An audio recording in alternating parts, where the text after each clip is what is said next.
First of all, it's just a beautiful love that was seen on screen between the two of you. I was just curious to know, when it comes to these characters, do you ever create a backstory that might give the character a little more depth that the audience may not be privy to? I guess you could.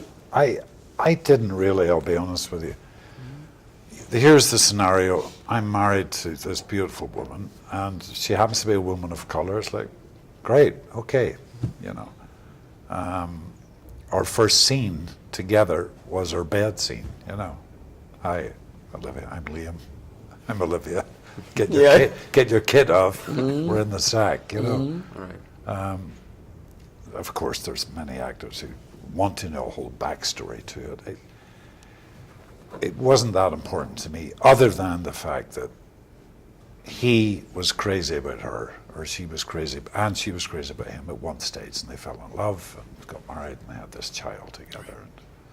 I created backstory, but I have to say, I used to be way more strict about it. I would have 100, 150 pages. I mean, I would write a book. Really? Now, I don't do that because I find that there is something to be said with leaving yourself alone and being surprised that some things that you may have absolutely thought was true about your character, you get on that stage, and all of a sudden the other actor will throw you something, and you're like, oh no, that's not actually what it is.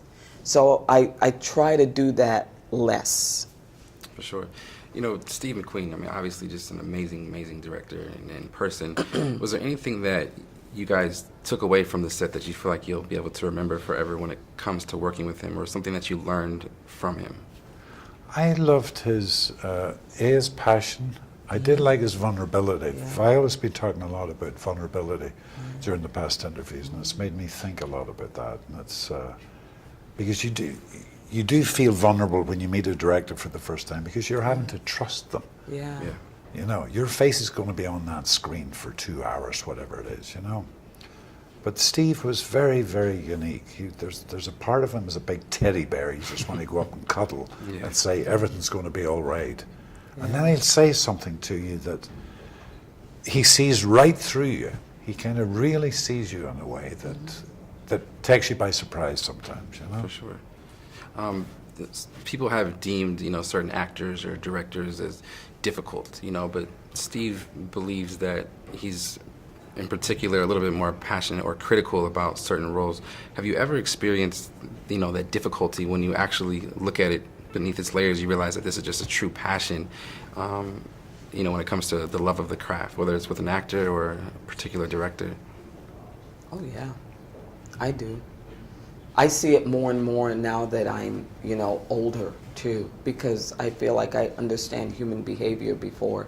I never really critiqued it in the past. I just thought, you got to show up. The show must go on. You got to do everything the director says. Right. Blah blah blah blah blah. So if anyone went against that, I was like, oh wow, they're difficult. But now because I have more experience. It's like someone said today, when you critique the behavior, but not the motivating factor behind the behavior. And now that I'm older, I understand human behavior more, so I'm like, I wonder where that's coming from. Right. There's a reason for that. I don't judge as much at all. I just don't. For sure. We look forward to more of the work from the both of you. Thank you for making this film. Thank you. Thank you. Thanks. I appreciate it. Nina.